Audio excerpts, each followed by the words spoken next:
Saya secara pribadi, saya nggak pede tuh kalau sholat saya bisa masuk surga.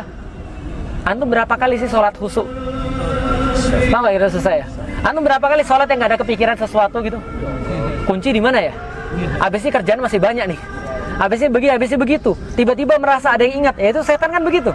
Saya nggak yakin sholat bisa memasukkan saya dalam surga. Sholat saya, bukan sholat antum ya, sholat saya nggak yakin. Saya nggak yakin puasa saya bisa masukin saya dalam surga. Apa yang saya yakin? Saya tuh orangnya itu kan, ya orang Cina itu kan pengennya yang muda-muda. Ya nggak sih?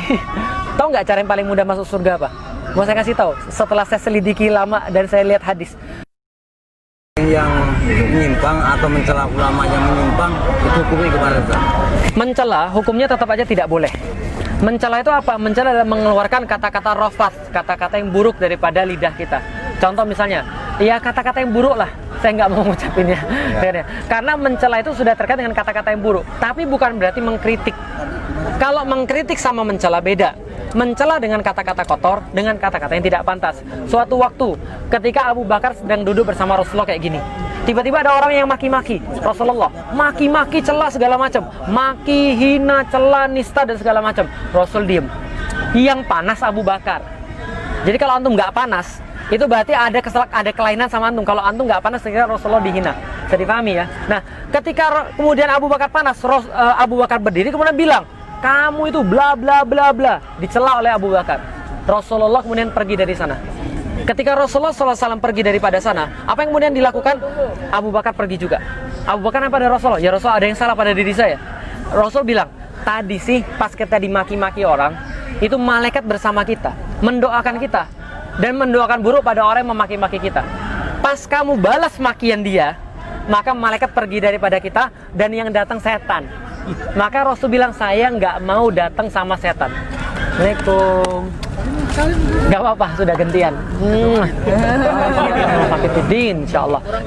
Nah jadi adalah ini adalah kemudian perintah Rasulullah, jangan mencela, jangan memaki. Kenapa? Karena itu tidak boleh di dalam Islam.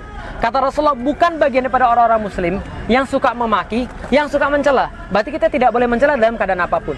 Kritik boleh. Kalau antum diam terhadap kezaliman, ada hukum yang lain. Pernah dengar ada hadis begini?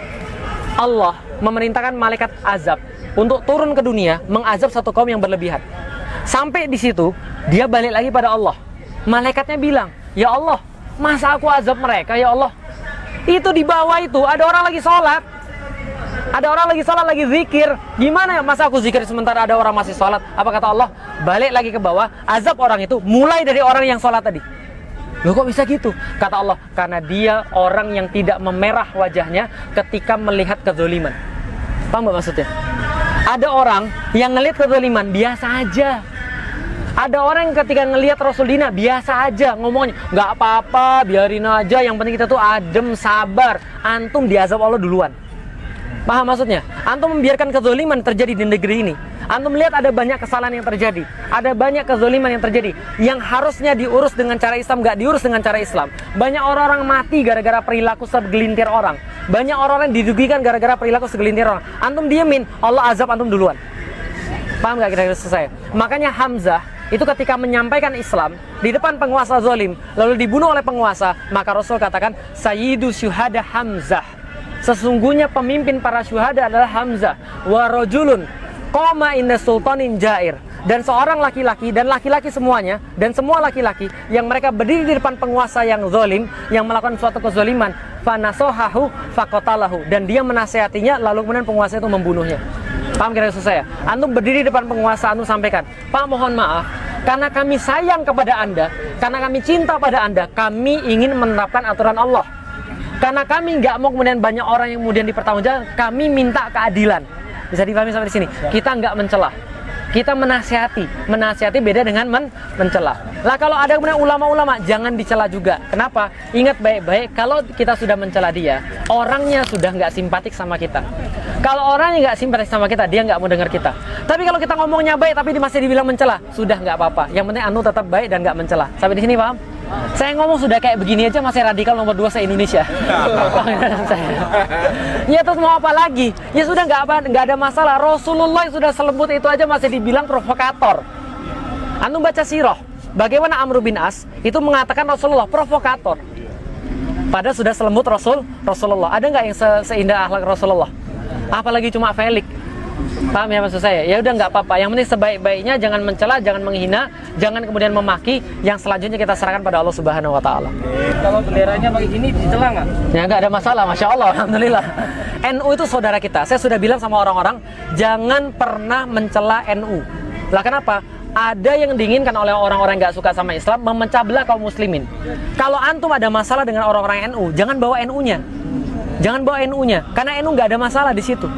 NU itu sampai sekarang masih ada karena karomahnya Hadratus Syekh Hasyim Asy'ari. Artinya, Allahu Akbar. Kalau antum mempermasalahkan NU, maka antum mempermasalahkan Islam di Indonesia. Karena kalau NU sudah nggak ada, maka orang-orang lebih mudah untuk merusak Islam di Indonesia. Bisa difahami dari saya sekalian. Maka kita nggak ada masalah, kita nggak alergi dengan NU, kita nggak alergi dengan Muhammadiyah, kita nggak alergi dengan siapapun. Yang kita alergi adalah dengan orang-orang yang nggak suka dengan Islam. Yang sayangnya mereka yang nggak suka sama Islam kadang-kadang pakai tangan kaum muslimin untuk mukulin saudaranya sendiri. Kenapa? Karena mereka tahu kita nggak mungkin mukul balik. Karena nggak boleh, bukan nggak berani. Yang sebelah-sebelah saya udah latihan semuanya. Tapi kenapa mereka tetap nggak balas? Karena nggak boleh. Nggak boleh, itu aja. Bukan karena kita nggak berani. Nggak boleh menyakiti muslim, nggak boleh. Tapi mereka nyakiti kita duluan. Antum disuruh sama Rasul nggak boleh. Bukan karena mereka. Tahu nggak dari saya? Antum nggak mukulin saudara Anda, nggak nunjuk saudara Anda, nggak bentak saudara Anda. Karena antum nggak boleh. Itu aja. Karena bentak mereka aja, itu sudah dosa. Kalau kita kemudian mukul mereka, darah keluar netes. Masya Allah, saya nggak tahu pertanggung jawabannya pada Allah seperti apa kalau mereka nggak ridho. Paham nggak dari saya? Tapi kita digituin, nggak ada masalah. Lebih baik dizolimi daripada menzolimi. Sunnah Rasulullah dizolimi. Tapi jangan minta ya, gitu kan ya. Kira-kira gitu. Saya di sini aja Ibu, karena bagian saya di belakang. Yang di panggung sudah ditentuin insya Allah. Saya nemenin Ibu memang hari ini insya Allah. Saya bahagia di sini insya Allah. Oh ya baik. 212 agar tetap semangat sehingga dapat menegakkan kembali khilafah. Ya, orang-orang tuh kadang-kadang nervous. Kalau orang nervous itu kadang-kadang kebalik-balik. Rasulullah mengatakan ada orang yang saking senangnya ketika dia tuh dapat lagi jadi gini, dia seorang penggembala, seluruh dombanya hilang. Ketika seluruh dombanya hilang, apa kata dia ketika ketemu? Semuanya ketemu ternyata selama ketemu. Dia bilang apa? Ya Allah, engkau adalah hambaku dan aku adalah Tuhanmu. Nah, maksudnya Allah tahu. Allah tahu kadang-kadang ada orang nervous seperti itu. Nah, makanya kadang-kadang ketika kita itu bertobat pada Allah, Allah katakan Allah lebih senang melebihi orang-orang yang kehilangan domba-dombanya kemudian dapat lagi. Paham nggak itu saya? Kalau gitu kita domba yang hilang dong Ustaz, bukan? Gitu kan ya. Ya. Oke, bagaimana cara menjaga keistiqomahan? Keistiqomahan itu bisa dijaga kalau antum tahu tujuan antum apa. Kalau tujuan antum jelas apa, antum akan istiqomah. Itu salah satu cara jaga keistiqomahan. Contoh. Antum punya 2 kasus. 1, perlu 100 juta untuk pergi umroh. Mahal amat Ustaz. Iya, taruhlah umroh spesial banget. Sama antum perlu 100 juta untuk biaya ibu antum yang kalau nggak dapat duit 100 juta itu pekan depan dia nggak bakal dioperasi. Kalau nggak dioperasi dia pasti mati. Lebih semangat yang pertama atau kasus yang kedua? Kasus yang pertama atau kasus yang kedua? Kenapa lebih bersemangat kasus yang kedua? Karena benar-benar urgent, karena benar-benar penting. Maka setiap antum malas ngumpulin 100 juta, mak gua bakal mati. Setiap kita malas lagi, mak gua bakal mati. Maka kita semangat ngumpulin duit 100 juta. Bisa difahami? Nah, tujuan antum hidup di dunia ini apa? Kalau saya secara pribadi ada banyak yang saya pikirin. Kenapa saya datang ke 212? Kenapa saya tetap berkata sesuatu yang benar walaupun orang-orang nggak suka? Walaupun mungkin kemudian saya dipersulit dalam dakwah saya. Saya mikirin banyak hal. Yang pertama, saya punya anak, salah satunya yang tadi. Nanti besok kalau mereka gede, mereka nanya sama saya, Abi kan dulu hidup di tahun 2016 ketika Islam dinista, Al-Quran dinista. Kenapa Abi diam aja? Padahal Abi kan tahu hukumnya apa. Saya nggak bisa menghadapi anak saya kalau seperti itu.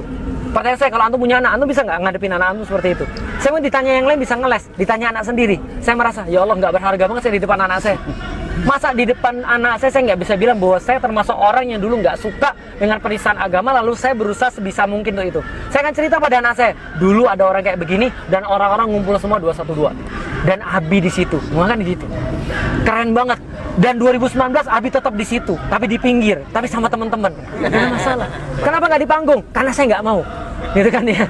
Karena betul, karena sudah ada bagian di sana insya Allah. Nah, artinya adalah apa? Itu adalah bagian yang saya pikirin. Apalagi saya pikirin lebih daripada yang lain teman sekalian. Saya mau nanya sama antum. Amal apa sih antum harapi untuk masuk pada surga Allah nanti? Allah nanya nih sama antum nih, antum punya amal apa?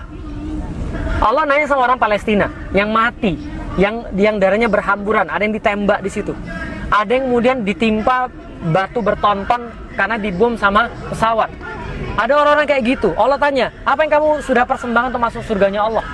Orang-orang Palestina itu bilang, darah kami sudah jadi saksi. Mereka yang ngomong, berhamburan di tanah itu, yang kami bela, kehormatan Baitul Maqdis. Allah bilang itu sudah masuk surga sana. Terus kita bilang, udah berat ini, standarnya udah berat. Kita darahnya banyak kolesterol, gitu kan ya, kerjanya main, gitu kan ya. Nah kita andalin apa?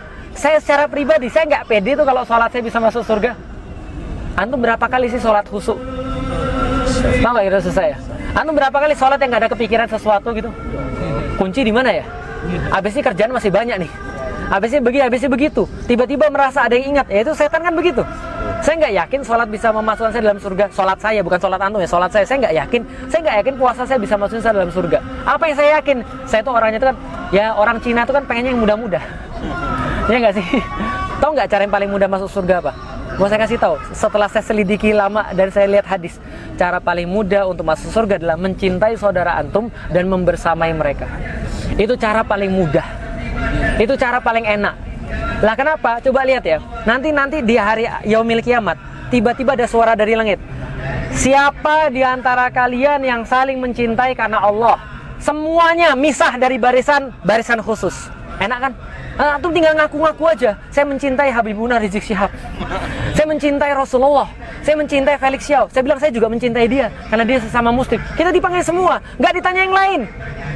Nggak ditanya sholat lagi, nggak ditanya puasa lagi. Enak nggak sih? Ada seorang ulama dibilang, kalau bukan karena dua hal, aku sudah malas di dunia ini.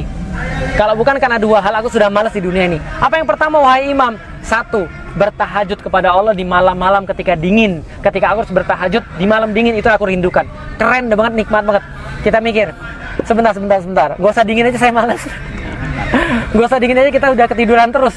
Yang kedua, bersahabat dan berukhuwah dengan orang-orang muslim di dunia.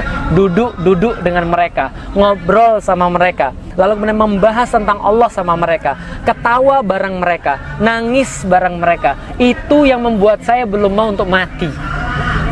Paham gak sih? Kalau sudah nggak ada itu, sudah mau cepat-cepat ke surga. Paham gak sih kira-kira saya? Berarti yang paling enak apa? Berukhuwah sama orang-orang muslim. Nanti di akhirat nanti kita dapat kemudian naungan yang